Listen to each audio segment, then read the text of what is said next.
Hey guys, I'm Fake, and I've wanted to do a behind the scenes type of video for quite a while now, and I've been putting it off because I am going to be upgrading my Mac in the upcoming 1 or 2 months. But I figured we'd do it now, specifically take a look at a montage that I recently did for TES Boom, because I wanted to show the editing process and what goes down there. I apologize for my background if that, I don't know, trips you out or whatever. Other than that, though, I just thought we'd take a look at this, and it might be interesting to some people. I always know that when I was getting ready to start YouTube, I really wanted to know how people did things, specifically on Mac, because there isn't as big of like a community for Mac editing and all of that sort of stuff. Commentaries in general. I know nowadays there kind of is, but back then it was kind of difficult for me to find any resources. So I thought I'd do this now, and as opposed to like when I wanted to do it before, or delaying it even more from a new Mac. But we're gonna be taking a look at this montage. Try not to work backwards because it is kind of like in its finished state in here pretty much. I did try this video before, like 20 minutes ago. Not everything turned out perfectly, so I restarted, and as such there are some different things in here. Hopefully nothing too big.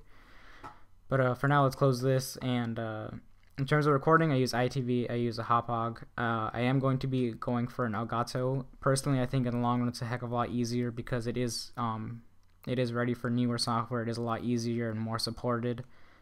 This is kind of like a makeshift way to do things for now with the Hauppauge, because there isn't really a good piece of software for this on Mac, which is again why I'm going to be getting a Elgato probably down the line.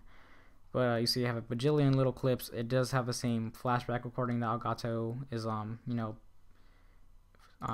flaunting, I guess. The thing where it caches basically, you can go back and record and do all your stuff. But that's pretty much that. And then I do export from here as well. I don't really know how PC works. I'm going to be getting into that in a little bit when I start looking into Kaboom's clips. Water break, so I'm going to need that quite a bit compared to how last time went. But export, if it's just commentary stuff, just normal H.264, small file size, perfect quality, bam. Me personally, when I do things, and I'm going to explain this a little bit more later, in Final Cut, I need to render like montage clips in HDV 720p, because I think it has to do with my graphics card, but whenever I put anything encoded in H.264 in Final Cut, it basically renders out these green frames, and it's like they're like failed render frames. I don't really know how to explain it, but it's a real pain in the butt. So this renders out in really huge file sizes, but it works perfectly for Final Cut. I don't get any green frames, and it's perfect for slow motion. So there's that. I'm also working on some other stuff, including slow motion, but obviously that's not anything important to talk about now because I don't have it figured out. Let me quit this properly. Bam. Okay, so jumping into Final Cut, we have all this confusing stuff going on. Main thing you need to know is events here is where I keep all of my things organized. You'll see I have a few cinematics. I have some graphics that I actually made myself in Final Cut and Photoshop. This one I made from scratch with a font pack I found online. I'm pretty sure you've seen this in Spratty's montage. I was kind of depressed about that when that came down, because I felt like I was using the same font again, which led to me using a lot less text than I'd wanted to. Pretty much just this, and then like the end, I think I used a completely different font. Yeah, that made me kind of discouraged. But then I got like this Christmas lights I got online, and then I just did the whole font myself, going all crazy and perspective. But we're going to come down into the main timeline now. You see we have three major compounds. We have this overlay thing, which is audio track for all the sniper shots. It is the last thing I do, but it's one of the most important things I feel, because a lot of people that edit, they don't keep it classy. I know that's kind of weird to say, but for me, it's kind of a huge annoyance when I watch a montage, and let's say like right here, I think I did like some slow motion. And a lot of people, after they do slow motion, like on a sniper shot, they leave just like straight up just the audio like perfectly how they found it. And what happens is you have a slow motion sniper shot where it goes boom, and then like the bolt pulls like extremely slowly, but the audio track is just a bolt, pulling normal speed, and it's kind of off-putting. So I always have like these little delete marks. You can see it kind of zoomed in a lot, but I have these delete marks. Basically, it cuts out the bolt action part, and then I just sync it up to whatever I have. If it's a normal speed, then I include the bolt sound. If it's slow motion, then I just do the sniper shot and just cut out the entire bolt sound. And these packs you find on like YouTube or whatever, like I think this one is from iDuel, and he kind of did it weird where he had like multiple gunshots and then he had like the reload, and it was actually kind of like a little bit more difficult to work with, but you know, it was, at the time it was the only thing I could find, and I don't think I found anything else since then. But another thing that's second to last is the color correction and the borders. So let me find a decent, whoa, okay, there. So okay, there. So you see we have these borders and this color correction. I honestly spend like about like an hour before doing a montage trying to figure out new ones. Other cases I'm usually like a little bit more lazy, and I just have presets, and I'll show you a little bit right now once I break this apart. Bam. So let's take a look at like this first clip. So I deselect all this junk. Okay, so you see we have this nice little color correction that I just spent a good amount of time just messing around with, just like dragging all these things around. Obviously these all have different things, like I think this one's like shadows, and it all makes sense once you play around with it. Really, half of editing is just playing around in your software and learning to figure things out. But I spent a good amount of time trying to make this one. I do have preset ones that I use for everything, like I think bootleg is one I've used the most. I made it for the map bootleg because it's a little bit of a darker map, and it ended up just working perfectly for everything. Normally you have to make like 3 different types of color correction. You have your normal one, and then you have the ones for like the really dark maps. Bootleg again is a good example, and then you always have want to have one. Sorry for my speech. Always want to have one for your snow maps. That's the thing that gets really overlooked in a lot of montages that I see, is that they have just one color correction throughout the entire thing, and it gets really annoying when you have like a snow map that's like just blaring white and you can't see anything. And I try to not be lazy like that, but at the same time, obviously I'm not pulling off some of the crazier stunts that other editors are doing nowadays. Like crazy 3D work I can't really do. I might be doing that once I get a new Mac, but for now, I like to keep it simple and awesome and fresh. And this is a part that I broke down earlier over here, so it doesn't have color correction or anything. So this is how it looks before. And you're going to see a lot of really tiny clips. So this is what a clip, single clip looks like once I've done cutting it up with the blade tool and using my slow motion tools. Like I don't know which parts are slow motion here. I honestly can't remember. Let me zoom in a bit. But I use this this simple feature just to fast forward or slow motion. I only slow motion down to 25%. 50 is good for if you're just highlighting like the plus 100 coming up on the screen. 25 is like after like a really cool sniper shot or whatever. And 10% doesn't really work out that well as far as 60 frames per second goes. I know there's other ways to do things. Hold on a second. One thing I'll be experimenting with more once I get my new Mac is the meerkat style, or what I've been seeing actually in a lot of PC Black Ops 2 montages is you go into theater mode in Black Ops 2 and you use Codcast mode to get rid of like the HUD and stuff, and then you use the playback feature, which I first saw this in meerkat style. Use the playback feature to just record everything in 0.2 slow motion. So you can see it's kind of like a little bit laggy because I'm recording and doing all this stuff at the same time. But basically this is like a really slow motion 0.2 playback in theater mode. And basically what happens is you then drag it into your editing software like Final Cut, and then you speed it up to I think it'd be 4 times. I don't remember because I haven't done this in a while, but then it looks like normal playback, and then you just go in and you chop up the parts you want to be slow motion, and then you set it as to like what would be normal technically. And then you have like this really amazing smooth slow motion thanks to theater mode. And personally I think that's pretty awesome. Theater mode in general is an amazing tool that all the editors should use.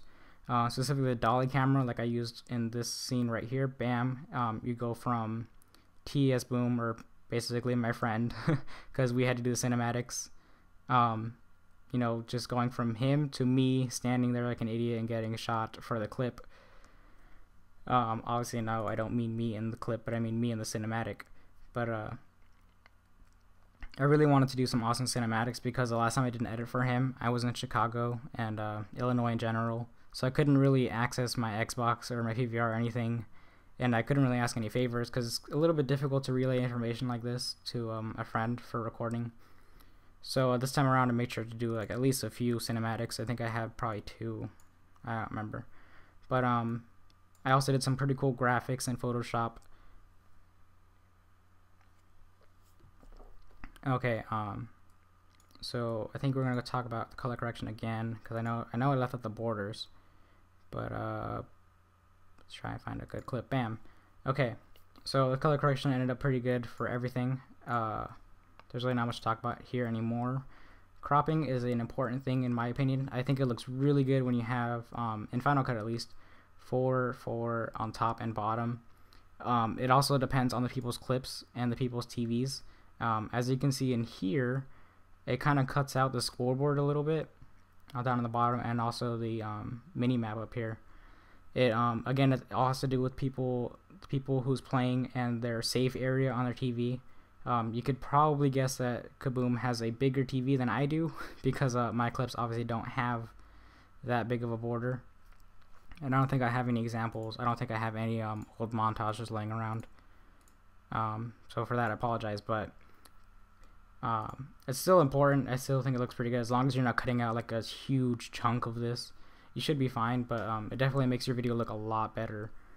And it also kind of looks cool. Like, I think I had this clip in the very beginning, and this is the first time I've ever done this, but it does like this like weird zoom in thing, and you always see it. Bam.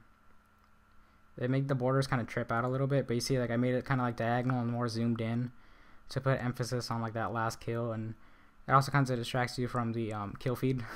You can kind of see that it was like a faded quad feed, but because of the zoom in effect, it kind of makes you focus on that, just that plus 100 and that like really nice clean quick scope. Here's another dollar camera example I did in Nuketown. I really wish for this scene, if you had listened to if you had watched this montage, listened to music, it would have been so good if I had been if I had any experience in 3D work to make just like ornaments and icicles hanging from like these little rooftop parts, because it would have gone with the song so well, and I really wanted to do that, but obviously I can't do that. So it's kind of one of those things that I just feel like, man, if I had, you know, better editing skills, then it would have came out amazing. And here's some more slow motion-y parts. Really nothing else that useful. I already talked about slow motion, color correction, all that sort of stuff. So you can see how I had this one clip here, which is like a bajillion little fragments for this one, pretty much this one segment. And I also have this overlay because I felt like I should use the cinematics that I did a little bit. But basically all of these other clips right here, you see they're all compound clips. They all look like this too. They're just a little bit you know, tidied up. So what happens when I finish with all that junk, I just zoom out, select everything in you know, this area, and then compound clip it, and then it looks a lot cleaner. And then I do the final run through of it, make sure everything's fine. I do the color correction usually last. I know in this example I didn't really do what I had said, but normally I do this and then I apply all the color correction and the borders, because it's just a heck of a lot easier just to do it in one go as opposed to, you know, each separate clip over and over again. But I kind of did this montage a little bit different than I usually do. I turned off background rendering, and then I also use proxy media, which basically it makes like a copy of all of the clips in like a lower resolution for just this preview section over here. So basically it's a lot less taxing on your computer when you're just rendering out the preview. And then when you do the final render, it goes to just the original media, 720p, high quality, and it just makes editing a heck of a lot easier. But talk about the audio later. The song's down here. This was a huge issue I had to deal with, and it looks kind of weird in here, but I think it's because I already, yeah. So the montage ended like around here in terms of the song. It gets really, really quiet and just like kind of slowly instrumental when Kaboom gets this amazing like 7-man feed, starting off with a triple headshot. And that was kind of a difficult part for this montage for me, because like I said, this song was a lot longer originally, and I didn't have enough clips to extend it out all the way. This is definitely a closer clip, so it had to be at the end.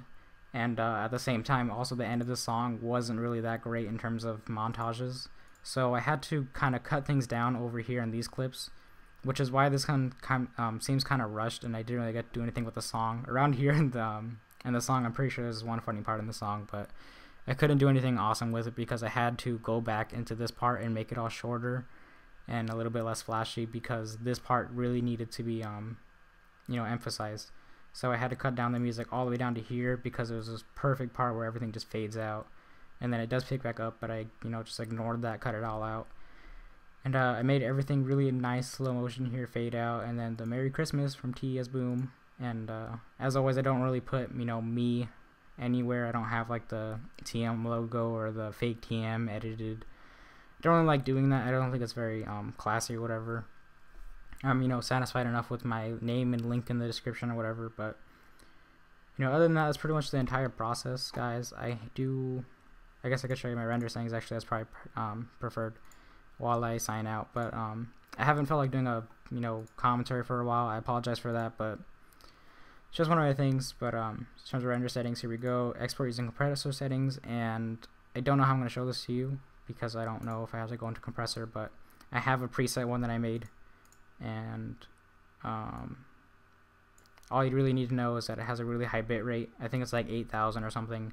720p, 30 frames per second. Again, YouTube does not support 60 frames per second, so it's going to downgrade it anyway. So work in 60 and then export in 30 just to save the effort, And then audio really doesn't matter that much. Just go with whatever's default because it's not that big of a deal. Obviously, it is important, but not in terms of quality. But yeah, that's pretty much that for all of this, behind the scenes type of thing. I hope this really interested you. I know that I would have appreciated this when I was first starting out. But if you want to see more stuff like this, specifically like recording or commentary stuff or just anything, let me know in the comments, and I'll get back to you definitely in terms of help too. If you have any questions, getting started and all that sort of thing, just let me know. I'm definitely here to help. I'm not ever really busy. I'm not like that YouTuber that just doesn't reply to anything. But for now, guys, thank you very much for watching, and I'll see you next time, guys. See you.